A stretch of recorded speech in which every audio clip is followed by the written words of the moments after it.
Hey there, Miss Gillett. Sean Evans here, about to give my speech, my persuasion speech. I found this anonymous poem on the internet. It says, "If in life you don't succeed, roll a blunt and smoke some weed. And if after that you smoke some stuff, after you're done blurting out all that cough, puff some more to get you by. Believe me, you will forget about it, so let's just get high." That's an absurd little poem. Anyway, um, again, my persuasive speech is going to be about not smoking weed. Unfortunately, my informative speech was pretty persuasive, so I'll probably be using a lot of the same information. But that's okay because I am very passionate about this topic. And so, over the course of my speech, the topics that I want to cover are I want to go over a little bit about the marijuana plant itself, and then I want to cover the effects of smoking weed on the body, the effects of smoking weed on the mind, and the emotional effects of smoking weed, as well as maybe some of the random facts thrown in there. Now, some information about the marijuana plant. It contains more than 400 chemicals, and if smoked, you could be inhaling upwards of 2,000 chemicals. And now, in an age where health and fitness and eating right are at the forefront, socially, it just doesn't seem to me like this is such a great alternative, recreational activity. Anyway, it contains the chemical delta 9 tetrahydrocannabinol, otherwise abbreviated THC. That's actually the chemical that gets you high. And another thing is that it can be contaminated with mold, insecticides, and other chemicals. So probably not something you really want to be putting into your body if you know anything about it. Now, some of the effects of smoking weed on the body were really interesting to me. Smoking weed deposits 4 times as much tar in the lungs as tobacco. Now, it's kind of interesting. It's kind of interesting to me because this seems like a fact that's swept under the rug. Because as a society, we have really tried to distance ourselves from cigarettes, and here we have a product that's being widely marketed. In certain places more than other places, but this is very damaging. It's a very damaging product that's being marketed. Maybe not so much, marketed through traditional means, but definitely by word of mouth. Now, it contains many of the same chemicals as tobacco, and reports of lung collapse or air pockets forming in the lungs of weed smokers. That's how it damages your lungs. Very similar to cigarettes.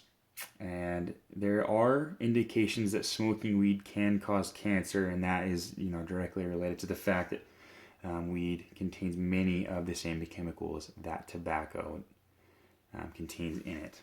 Okay, now, effects of smoking weed on the mind. These took me by surprise a little bit because I've heard so many people say that weed is not an addictive substance, but from what I found, that is not correct information.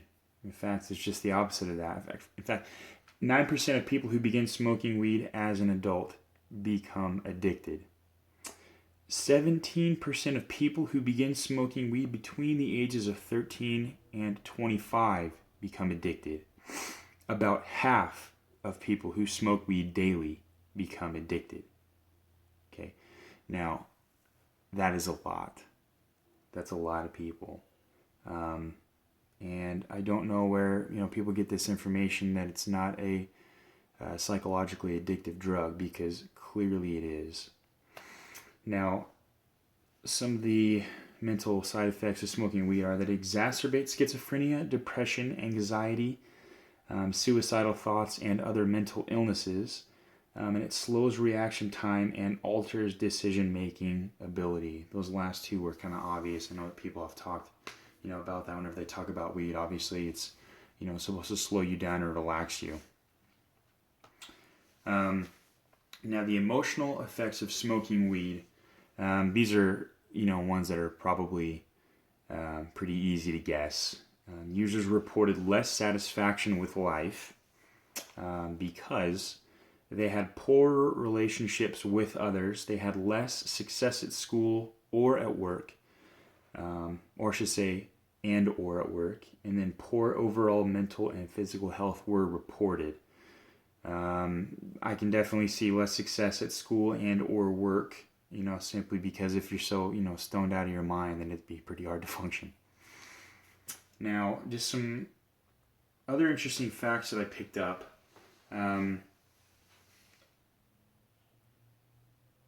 Marijuana, it affects the hippocampus. That's the part of your brain that stores memories. Now, you've heard of people, being super stoned or super blazed or whatever, and they can't remember things, but it can actually have permanent effects on your mind, or on your brain, and damage you in the long run after quite a bit of use. Another thing is that marijuana, I believe personally, is a gateway drug. I think once you've tried marijuana, you can only try it so many times before you have to try bigger and better things. And another thing is that it can be laced with, different other drugs that can be way more hardcore than just marijuana. And once you get addicted to those, then you need those. Okay, and so, there's a couple different ways that it can be a gateway drug.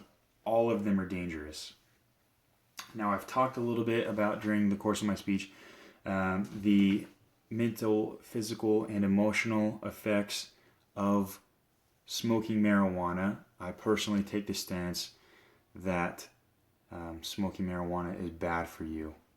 Now, I personally believe that my evidence that I have provided here, definitely proves my statement, and my advice would be for those who are smoking marijuana for recreational purposes to stop immediately, because it is damaging them, whether they think so or not. Thanks.